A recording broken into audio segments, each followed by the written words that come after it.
Welcome to a Community Partners interview, where we explore the organizations, opportunities, and resources that look to make change in our daily lives. I'm your host, Nafisah Anif, and you're listening to Voices for Ability Radio, all abilities, all the time. Today I'm joined by Sean Lee, who is the Director of Programming for Tangled Arts Disability. Based in Toronto, Tangled Arts Disability is boldly redefining how the world experiences art and those who create it. They're a not-for-profit arts plus disability organization dedicated to connecting professional and emerging artists, the arts community, and a diverse public through creative passion and artistic excellence. Their mandate is to support disability-identified artists, to cultivate disability arts in Canada, and to enhance access to the arts for artists and all audiences. Thank you so much for joining us today, Sean. Thanks, Nafisa. It's a pleasure to be here. Amazing. So tell us a little more about you and what inspired you to work at Tangled Arts Disability, and why work with individuals with disabilities? Yeah. Well, as somebody who is born with a disability and is visibly disabled, I've always, you know, had a disability identity, but I've never felt culturally that I was participating in a disability community necessarily. And so when I went to art school and was exploring, who I was as an artist, what was interesting to me was that I was getting all of this I was learning about all these different arts movements, the feminist arts movement, the queer arts movement, the Black arts movement. These were all like such powerful vehicles for social change. And yet disability was always placed in this much more charitable kind of perspective. And so I found myself really trying to piece together how disability fit within that greater conversation around, disability justice, around or like seeking disability justice, and how disability could be this vehicle for social change. And in doing my own kind of art, I discovered Tangled. And at the time, Tangled was opening Canada's first gallery, focused on disability arts. And for me, it was just this really beautiful kind of coming together, all the pieces of a puzzle fitting together, where I began to recognize the way that disability and accessibility could really help to shift the cultural conversations that we were having in the arts. And especially, it was a very powerful tool for helping us to bring the arts both to the disability community, as well as shifting the sort of ways that the arts really is operating in a quite unsustainable way. And I think folks from the arts community can really learn a lot from us as disabled people, as disability artists, and as a community, really. Oh, that's amazing. Thank you so much for sharing that story. And you really touched on something that I remember from my university days, which is the art of disability versus disability art. And I think during the course of this interview, we're going to be exploring that a lot more. Hmm. Yeah, absolutely. And I'm really interested in just how through my work with Tangled, we are bringing disability to art. I feel like there's always been this this sort of idea that the general public has that, as disabled folks, we should be engaging in art because it's quote unquote good for us. It's art therapy, and there's these therapeutic benefits. But I actually think disability is good for art in that it's helping us to change the way that we understand the world, and it's helping us to disrupt the preconceived notions that folks have both about disability, but also more generally, it's helping them to question, the things that are often kind of assumed in the art world. For sure. And it also, pardon the pun, but it also helps to detangle some of detangle this idea that, oh wow, I mean, look, these artists are all disabled. I mean, that's great. There's nothing wrong with someone having a disability and being artistic. Hmm. So it's Yeah, going to exactly. be, yeah, go ahead. Sorry. Oh, sorry. I was just well, I was gonna say is that exactly, but and I think that you know disability arts though also has this additional dimension that helps us as like a community, express ourselves, right? It's contributing to this idea of a disability culture with its own like unique experiences and perspectives and shared values. And so I also think of disability art as an invitation for folks who might not necessarily know disability into disability culture. Yeah, I agree with that. That's an amazing analogy too.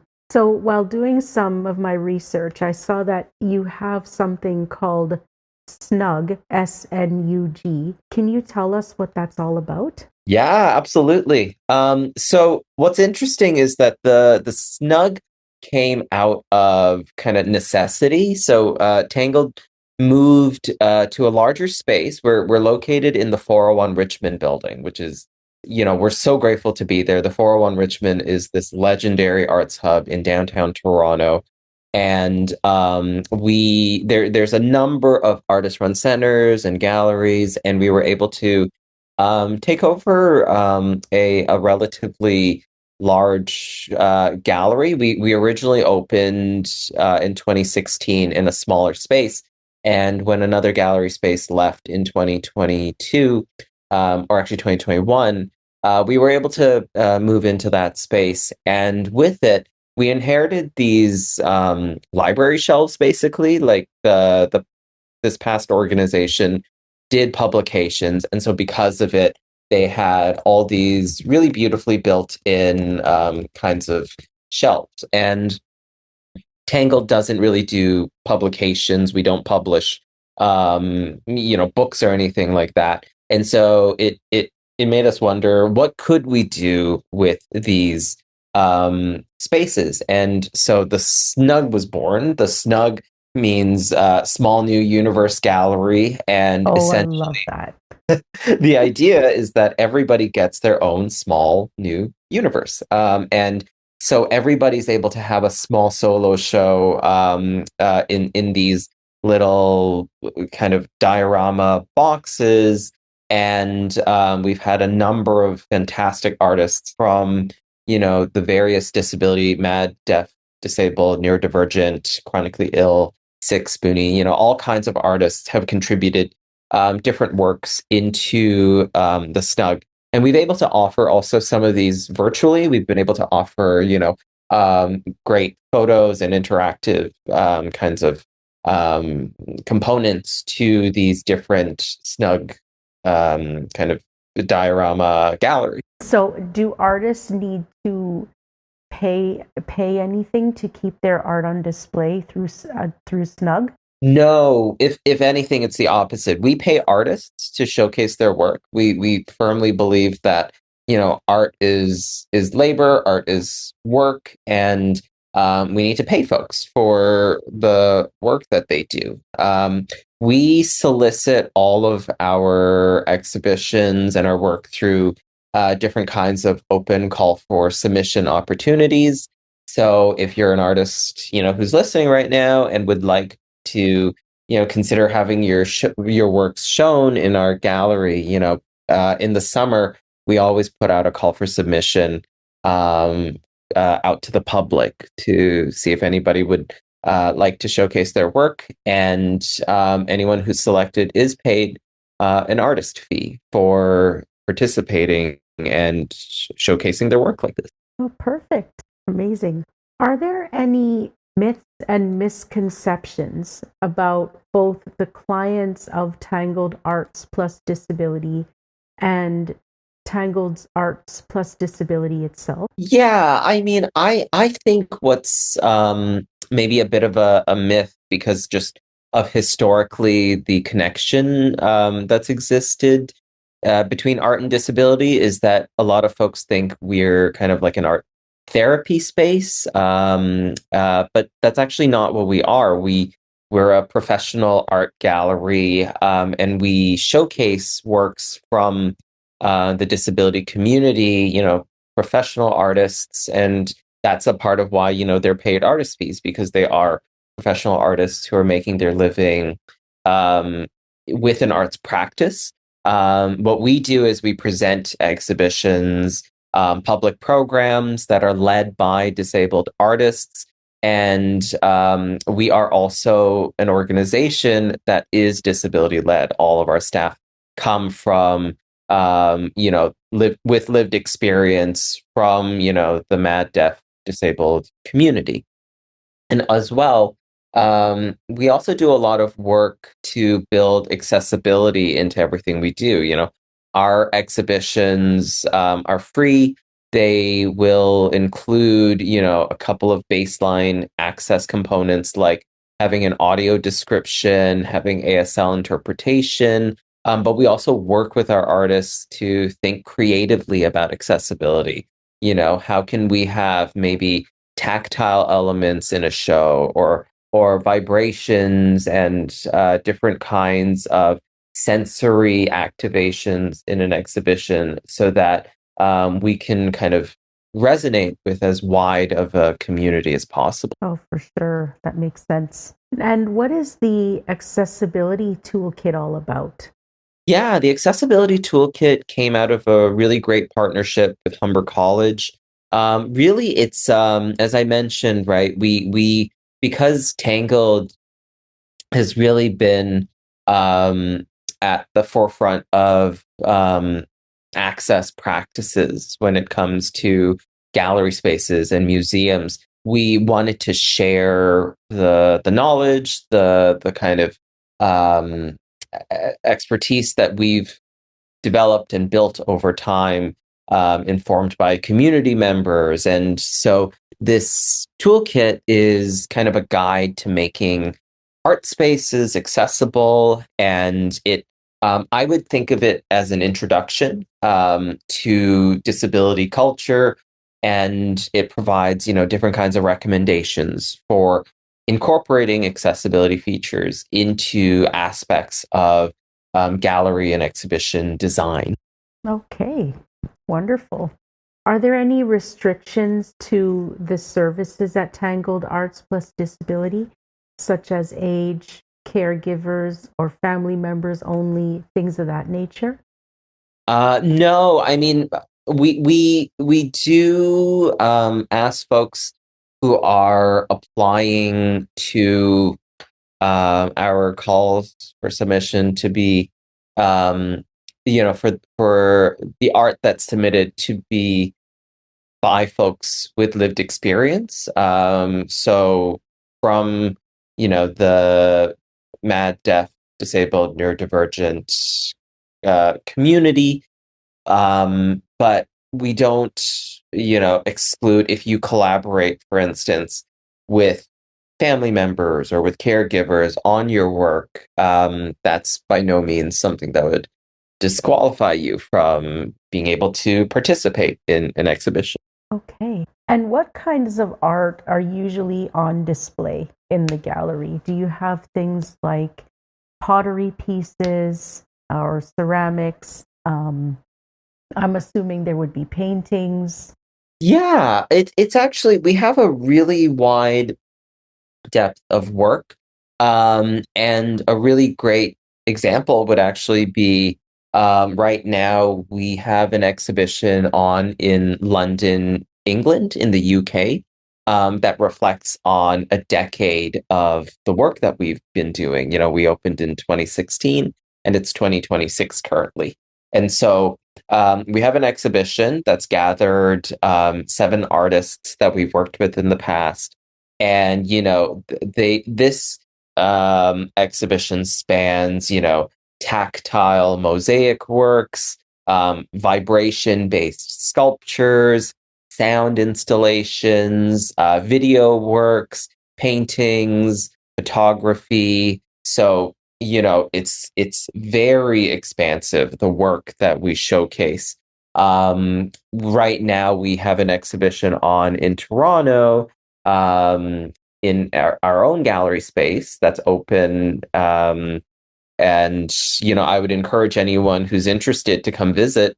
But the exhibition is it's called Nal Nal. It's a solo exhibition by an artist named Pri Rahal, and there are textiles, there are puppets, there are zines and comics and magazines, and films that they've worked on with a number of different collaborators. There's a very do it together kind of culture in Pre's practice. And so there's, an expansive body of work in the gallery. And, it's kind of par for the course because we work in everything. What we might go from a sculpture exhibition to paintings to performance art, and everything in between, right? Oh, wow. I actually just thought of something related to the question that I asked you about snug earlier. Mhm. How long do artists typically have to leave their work on display? Yeah, the snug is a bit of a different case compared to our main gallery exhibitions because the snugs are smaller, more contained. We've been building that process out for the better part of a year, and when that year wraps up, those snug pieces will kind of be finished up and returned. But our typical exhibitions, for instance, Nal Nal, which is currently on display in our main gallery, is on for 2 months. It opened March 6th and will be closing May 1st. Okay. And are you allowed to actually physically interact with things in the exhibition? Yes, absolutely. Almost everything can be interacted with in the current show. Um, there's, for instance, a huge textile piece called the chrysalis, which is almost like a this beautiful kind of tent woven from all these different fabrics that were gathered by Pre and their collaborators. And folks are welcome to touch the fabric, go into this chrysalis, and kind of enjoy the different ways that the fabrics and textures interact with one another. There's the zine library that we've created as part of this show. It's full of zines and comics and different kinds of pamphlets that folks are welcome to flip through and interact with and read. It's a very cozy little kind of area. And then there's a film that was created, actually two kind of short stop animation films that were created when Pre was participating in a workshop with a group called Frame by Frame. Frame by Frame does stop animation for disability community. They do a lot of workshops out of the Tangled space, and the films there also include some interactive puppets that folks are welcome to touch.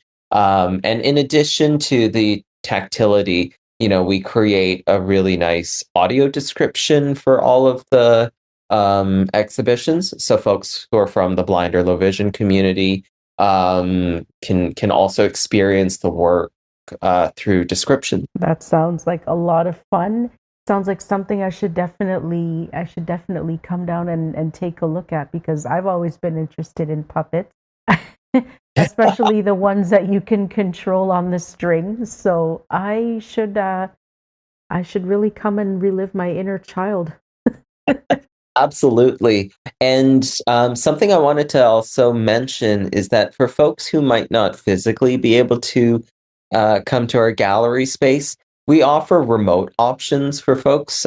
So there's the possibility of booking a small tour. It's free, and basically what happens is you get a 30-minute window to come visit the gallery remotely. We have two options. We have a self-driving kind of robot that you can use to just tour the show yourself, or you can book a digitally led tour where a docent will take you on essentially like an iPad on a rolling tripod throughout the gallery and give you a tour of the space itself. Oh, wow. That's really accommodating and inclusive.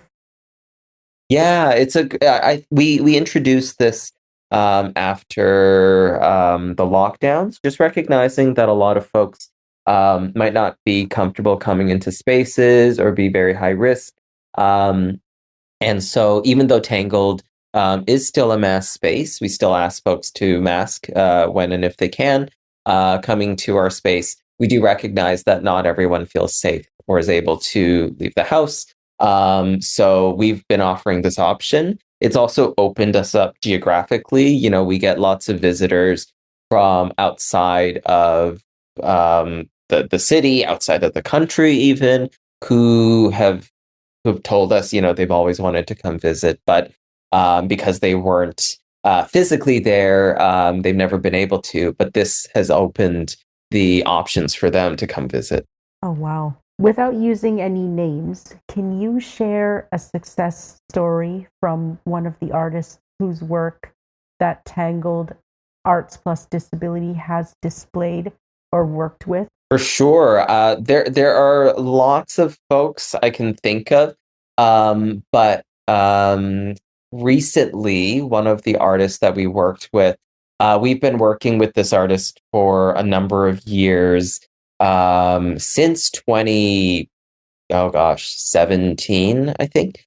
And recently they were nominated and made it to the short list for one of the biggest prizes in Canada, the Sobe Art Award. So they were on the, I think it's called the long list.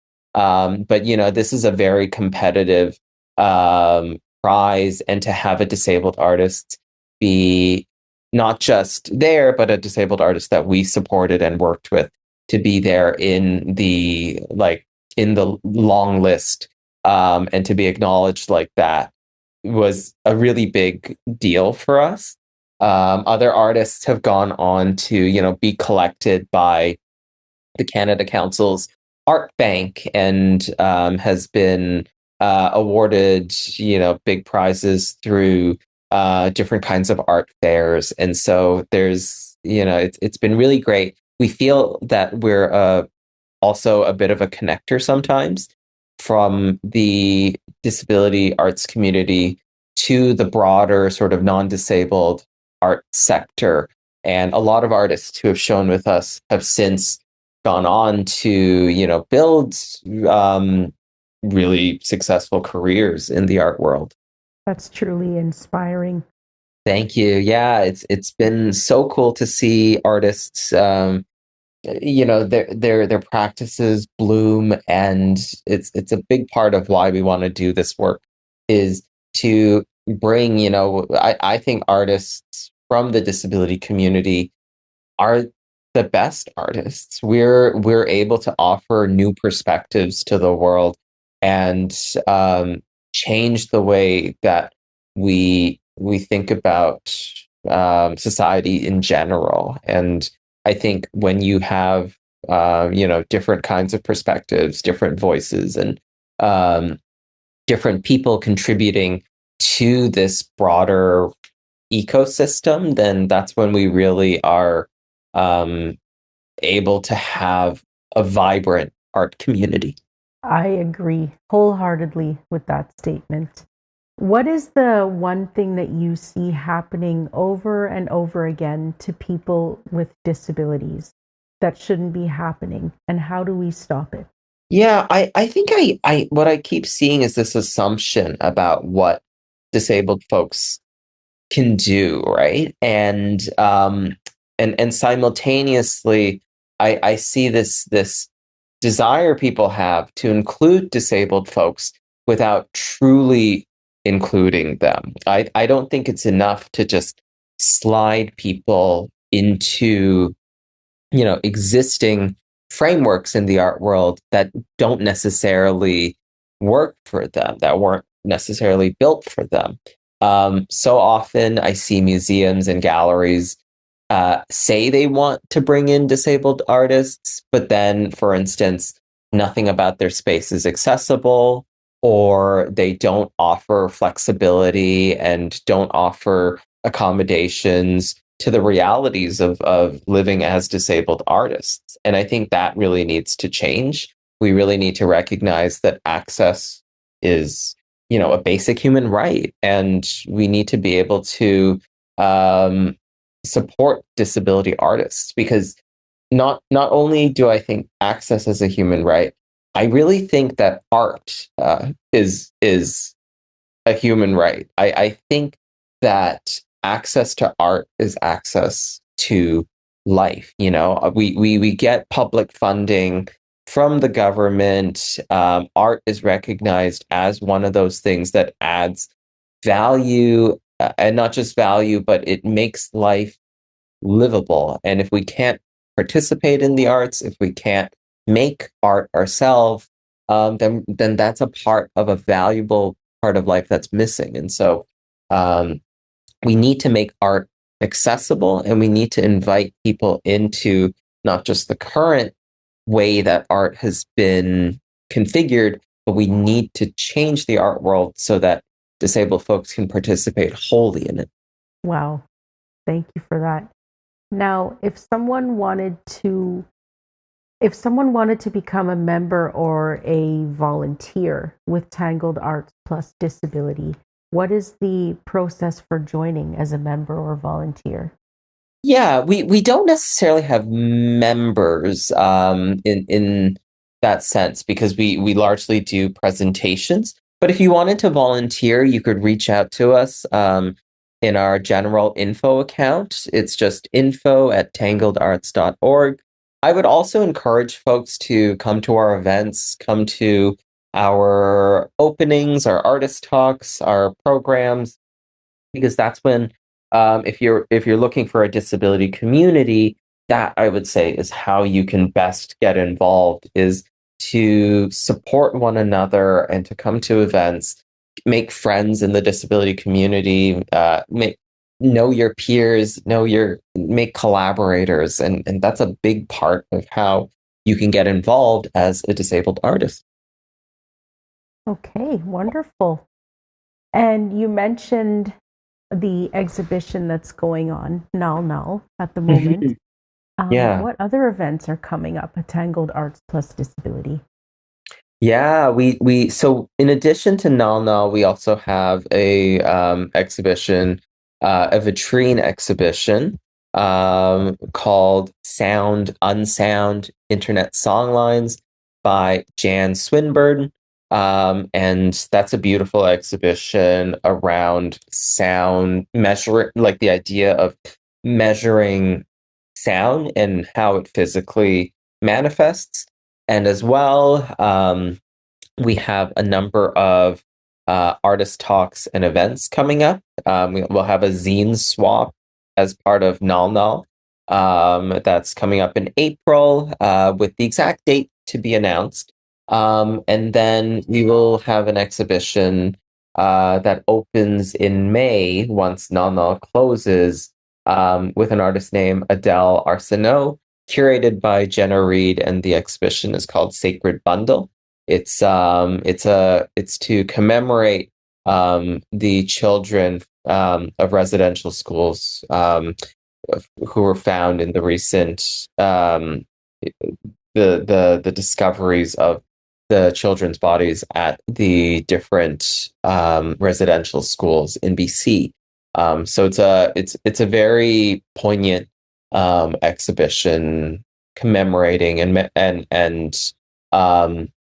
a tribute to the children that were found And if listeners are looking for more information, how can they reach out to you? Yeah, I would encourage folks to follow us on social media. We have a very active Instagram presence. Our Instagram is just at tangled_arts on Instagram, or you can follow us on Facebook, or sign up for our newsletter on our website at tangledarts.org.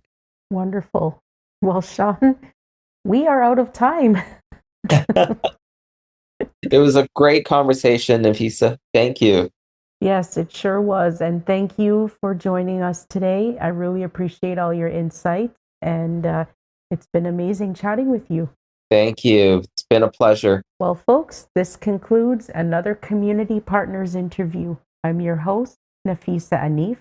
Let's care, let's share, because we've all been there. Signing off until next time.